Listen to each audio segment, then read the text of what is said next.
안녕하세요 여러분. 우리 리플 XRP 들고 계신 여러분, 요즘 계좌 열어보기가 좀 그러시죠? 뉴스에서는 좋은 소식이 계속 들려오는데 정작 내 계좌는 또 출렁이기만 하고요. 솔직히 이런 생각 드실 겁니다. 나만 계속 이러고 있나? 이거 버티는 게 맞나? 그런데 여러분, 오늘 이 영상 끝까지 보시면요, 여러분이 지금까지 버텨온 게 왜 틀리지 않았는지 그 이유를 아시게 될 겁니다.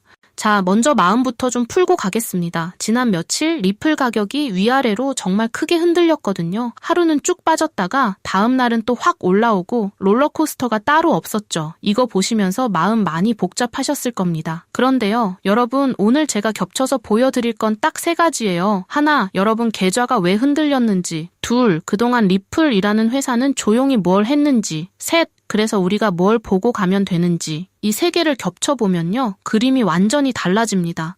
자, 그래서 첫 번째, 계좌가 왜 흔들렸느냐? 결론부터 말씀드리면요, 이번 출렁임의 운전대를 쥔 건 리플이 아니었습니다. 중동에서 갑자기 분쟁이 터지면서 기름값이 뛰었고요. 놀란 돈이 위험한 자산에서 한꺼번에 빠져나갔거든요. 리플만 빠진 게 아니라 비트코인도 주식도 다 같이 출렁인 겁니다. 그러다 미국 물가 지표가 생각보다 잘 나오니까 다음 날은 또 다 같이 확 올라왔고요. 쉽게 말하면요, 이건 리플이 뭘 잘못해서 빠진 게 아니라 온 시장이 다 같이 탄 롤러코스터였던 거죠. 그러니까요, 여러분, 지금 계좌가 흔들리는 건 여러분이 종목을 잘못 골라서가 아닙니다. 온 시장을 흔든 바깥바람 때문이에요. 이런 바람은 리플이 어떻게 할 수 있는 게 아니거든요. 그리고 이런 바람은요, 왔다가 또 지나갑니다. 물가 지표 하나에 하루 만에 분위기가 싹 달라진 걸 바로 앞에서 같이 보셨잖아요. 그러니 이 며칠 출렁임을 보고 리플이 끝났나 이렇게 생각하실 필요는 전혀 없다는 거죠. 흔들린 건 시장 전체지 여러분이 고른 종목이 아니거든요. 자, 여기서 하나는 정직하게 짚고 가야겠습니다. 리플 현물 ETF로 들어오던 기관 자금이요, 몇 달 동안 쭉 들어오다가 최근에 잠깐 멈칫했거든요. 오히려 조금 빠져나간 날도 있었고요. 이걸 보고 실망하신 분들 계실 겁니다. 그런데 여러분, 여기서 헷갈리시면 안 되는 게 있어요. 자금이 며칠 들고 나는 건 원래 매일 바뀝니다. 정말 중요한 건 그게 아니라 ETF라는 통로 자체가 이미 열려 있고 그 안에 쌓여 있는 물량이 있다는 사실이거든요. 통로가 잠깐 한산한 거지 통로가 닫힌 게 아니라는 거죠. 자, 그래서 두 번째, 오늘 진짜 하고 싶은 얘기입니다. 여러분, 계좌가 매크로 바람에 흔들리던 그 몇 달 동안요, 리플이라는 회사는 가만히 있지 않았거든요. 화면에 하나씩 띄워드릴게요. 미국에서 은행 인가를 받았고요. 유럽 30나라 문을 정식으로 땄고요. 나스닥에 상장된 어떤 회사가 XRP를 잔뜩 사서 금고에 넣어뒀고요. 비자, 마스터카드하고 같은 테이블에도 앉았습니다. 이게 전부 여러분 계좌가 빨갛게 물들던 바로 그 시기에 조용히 벌어진 일이거든요. 하나하나 짚어보겠습니다. 먼저 은행이 됐다는 거요. 이게 우리가 아는 그 은행이 아니에요. 예금 받아서 대출해주는 은행이 아니라 남의 자산을 안전하게 맡아주는 은행이거든요. 쉽게 말하면요, 돈을 빌려주는 은행이 아니라 금고를 맡아주는 은행인 거죠. 기관들이 코인을 믿고 맡길 때가 필요한데 우리 리플이 그 자리를 정식으로 따낸 겁니다. 이게 왜 우리한테 중요하냐면요, 기관들이 코인을 안전하게 맡길 때가 생겨야 그 큰 돈이 이쪽으로 들어올 수 있거든요. 은행이 된다는 건 그 문을 리플이 직접 만들었다는 얘기예요. 코인 회사가 미국에서 감독받는 은행이 됐다. 사실 몇 년 전만 해도 상상하기 어려운 얘기였는데요. 그걸 우리 리플이 해낸 거죠.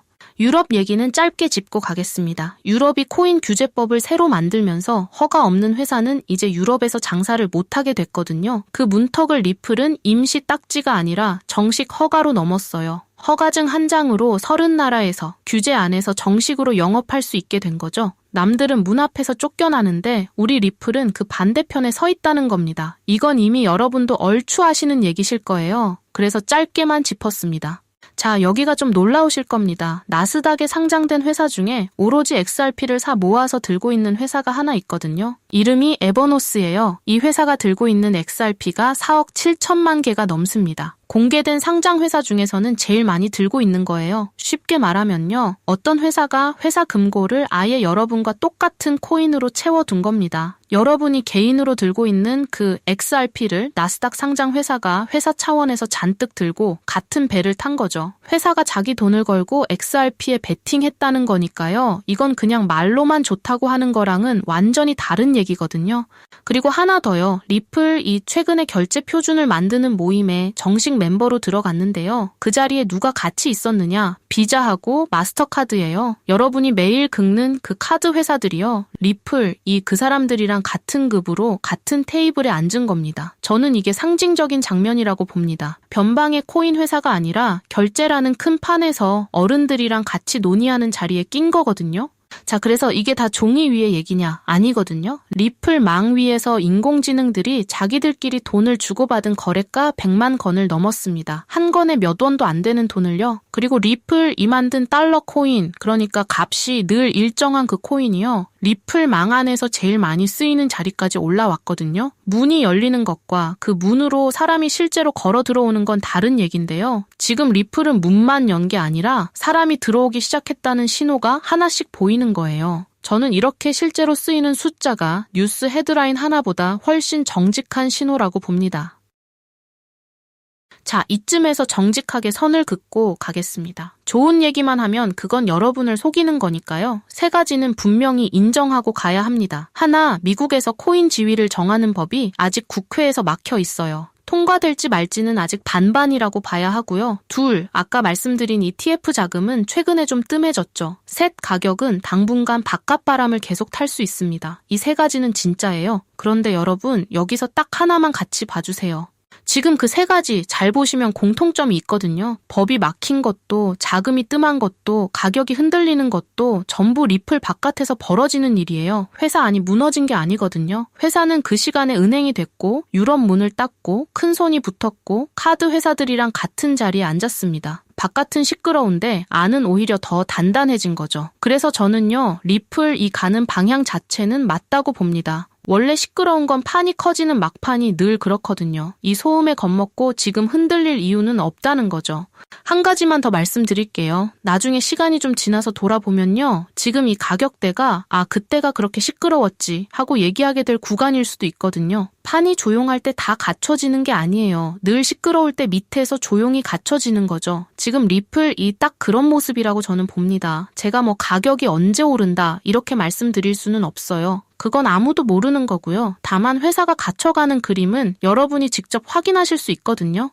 자, 그래서 세 번째, 그럼 우리는 뭘 보고 가면 되느냐? 예측하려고 하지 마시고요. 딱 세 가지만 확인하시면 됩니다. 하나, 뜸해진 ETF 자금이 다시 붙는지, 이게 다시 들어오기 시작하면 분위기가 바뀌는 신호예요. 둘, 에버노스 같은 큰 손이 또 나타나는지, 회사 차원에서 XRP를 담는 데가 늘어나면 그것도 신호고요. 셋, 유럽이랑 미국 은행들이 리플망으로 실제로 들어오는지, 이 셋 중에 하나라도 붙기 시작하면요. 그때는 문이 열린 게 아니라 사람이 들어온 겁니다. 좋은 그림은 이쪽이고요. 반대로 셋 다 잠잠하면 시간이 더 걸린다는 뜻이겠죠. 그러니 예측하지 마시고 이 셋만 확인하세요.